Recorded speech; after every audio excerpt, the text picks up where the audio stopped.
सभी बच्चों को श्री कुंज बिहारी श्री हरदास सभी को राधे राधे। चलो हम लोग आज चुंबकत्व के अगले टॉपिक में ही बढ़ते हैं। पहला पॉइंट है चुंबकीय निरच। निरच मतलब जिसका अक्ष नहीं है, तो ऐसा जिसमें क्या नहीं है, अक्ष नहीं है, चुंबकीय निरच। जिन स्थानों पर चुंबकीय सुई पृथ्वी की सतह के समांतर अर्थात रेखा के लंबवत तल पृथ्वी के गोले की सतह को एक वृत्त में काटता है, ठीक है, उस वृत्त को चुंबकीय निरच कहते हैं। ठीक। दूसरा, पृथ्वी के चुंबकत्व के अवयव, ये बहुत इंपॉर्टेंट बेटा, इधर देखो, इसमें इंपॉर्टेंट लिख दो। पृथ्वी के चुंबकत्व के अवयव वेरी मोस्ट इंपॉर्टेंट। इसमें नति कोण तथा नमन कोण वाला टॉपिक आ जाता है, कभी कभी दिक्पात कोण पूछ देता है एग्जाम में, ठीक है। तो सबसे पहली हेडिंग अगर आप इसमें डाल के लिखना चाहो तो हेडिंग डाल के लिख दो, या फिर पॉइंट बाय पॉइंट लिख दो। यदि किसी स्थान पर चुंबकीय याम्योत्तर तथा भौगोलिक याम्योत्तर के बीच में न्यून कोण को, सुनो, चुंबकीय याम्योत्तर तथा भौगोलिक याम्योत्तर के बीच के न्यून कोण को दिक्पात कोण कहते हैं, ठीक है। दूसरी बात है, दूसरा है नमन कोण। ये ज्यादा पूछा जाता है, फार्मूला होता है theta equal to tan inverse BV upon BH। BV क्या है, चुंबकीय का वर्टिकल मैग्नेटिक फील्ड, और ये पृथ्वी का हॉरिजॉन्टल मैग्नेटिक फील्ड, ठीक है। इधर बेटा पहले समझ लो, ये तो समझा रहे हैं, है ना। तो नमन कोण वह कोण है जो पृथ्वी के चुंबकीय दिशा तथा क्षैतिज दिशा के बीच बनता है, उसे क्या बोलते हैं, नमन कोण। वेरी मोस्ट इंपॉर्टेंट, यही ज्यादातर पूछा जाता है, ठीक है। अब देखो, अब दूसरा तीसरा पॉइंट है, निरच को छोड़कर कहीं भी पृथ्वी का चुंबकीय क्षेत्र क्षैतिज नहीं होता, अतः किसी स्थान पर चुंबकीय याम्योत्तर में कार्य करने वाले पृथ्वी के चुंबकीय क्षेत्र BE, पृथ्वी के चुंबकीय क्षेत्र किसमें, चुंबकीय याम्योत्तर में कार्य करने वाले BE को क्षैतिज तथा ऊर्ध्वाधर घटकों में वियोजित किया जाता है, ठीक है। ऊर्ध्वाधर तथा क्षैतिज घटकों में वियोजित किया जाता है, इसको बोलते हैं क्षैतिज, इसको क्या बोलेंगे, ऊर्ध्वाधर। ये हॉरिजॉन्टल और ये वर्टिकल।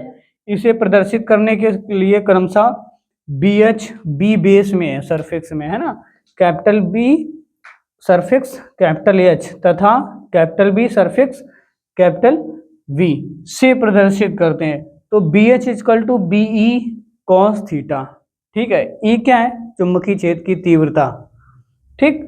दूसरी BV क्या है, वर्टिकल मैग्नेटिक फील्ड।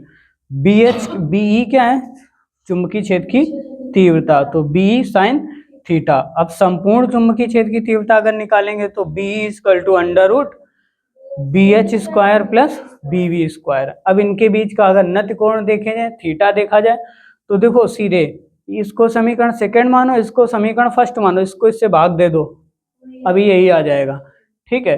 तो क्या आ जाएगा, theta equal to tan inverse BV upon BH। आ गई ना बात समझ में। चलो आगे देखते हैं चुंबकीय उदासीन बिंदु। उदासीन बिंदु, चुंबक से दूर कुछ ऐसे बिंदु होते हैं जहां पर पृथ्वी के क्षेत्र का क्षैतिज घटक चुंबक के ठीक बराबर तथा विपरीत दिशा में होता है, उन बिंदुओं को उदासीन बिंदु कहते हैं, ठीक है। तो चुंबकीय प्रेरण अब समझते हैं। देखो, जब किसी चुंबकीय पदार्थ को किसी बाह्य चुंबकीय क्षेत्र में रखा जाता है तो वह पदार्थ इस प्रकार उत्पन्न चुंबकत्व को प्रेरित चुंबकत्व कहते हैं तथा इस घटना को चुंबकीय प्रेरण कहते हैं। इसे वेक्टर B से प्रदर्शित करते हैं, वेक्टर कैपिटल B से प्रदर्शित करते हैं। चुंबकीय प्रेरण का मतलब होता है ये स्वतः स्वप्रेरण, मतलब कि प्रेरण का मतलब होता है इसके अंदर एक भाव आ जाता है, एक इसके अंदर गुण आ जाता है, ठीक है, चुंबकत्व का। दूसरा, किसी चुंबकीय पदार्थ के बीच, किसी चुंबकीय पदार्थ के भीतर चुंबकीय प्रेरण रेखाओं की उन संख्याओं को जो रेखाओं के लंबवत एकांक क्षेत्रफल से गुजरती हैं, पृथ्वी के भीतर चुंबकीय प्रेरण की परिमाण अथवा चुंबकीय फ्लक्स घनत्व कहलाती हैं। भाई चुंबकीय फ्लक्स घनत्व क्या बेटा, पृथ्वी से गुजरने वाली चुंबकीय बल रेखाओं की टोटल क्या संख्या।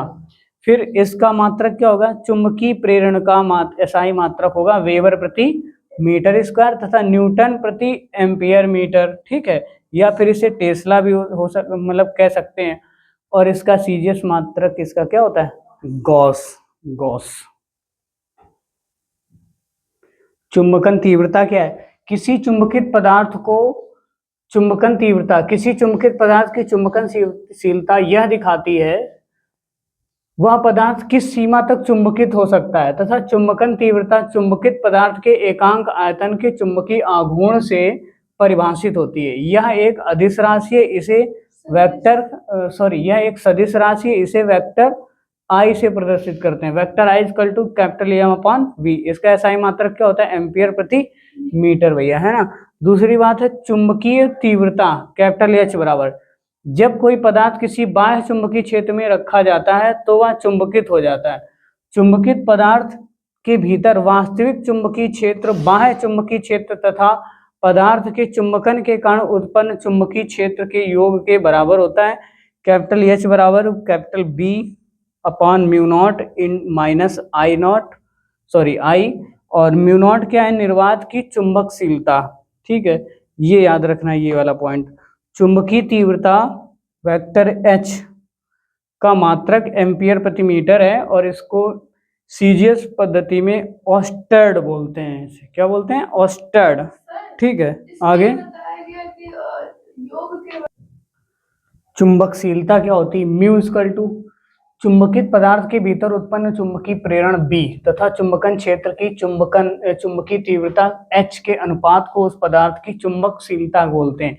इसे म्यू से प्रदर्शित करते हैं, mu equal to B upon H। तो चुंबकशीलता का एसआई मात्रक क्या होगा, वेबर प्रति एम्पियर मीटर अथवा न्यूटन प्रति एम्पियर स्क्वायर होगा, ठीक है। फिर सापेक्ष चुंबकशीलता क्या होगी, म्यू आर इक्वल टू किसी चुंबकीय पदार्थ के सापेक्ष चुंबकशीलता पदार्थ की चुंबकशीलता म्यू के अनुपात को कहते हैं। तो mu R equal to mu upon mu naught. तो देखो जरा, म्यू आर का जो मान अगर 1 से छोटा है तो प्रतिचुंबकीय पदार्थ कहलाएगा, अगर म्यू आर का वैल्यू 1 से बड़ा है तो वो अनुचुंबकीय पदार्थ कहलाएगा। इसको थोड़ा हाईलाइट कर लेना, इंपॉर्टेंट है, ठीक है।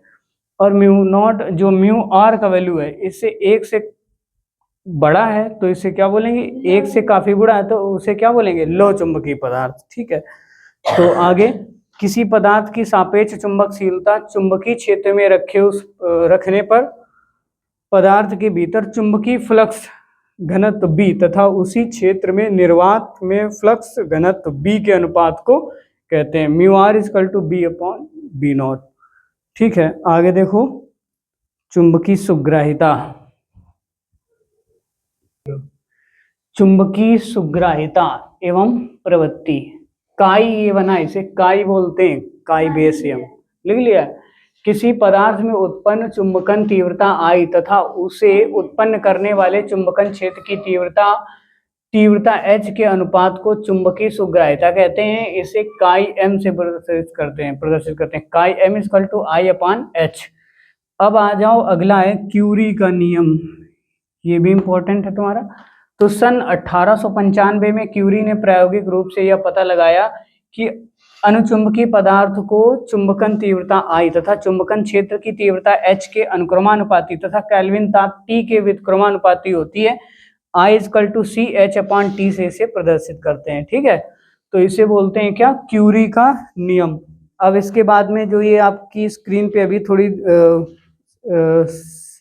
शो होगा, कौन सा, प्रतिचुंबकीय अनुचुंबकीय तथा लौ चुंबकीय पदार्थों की तुलना।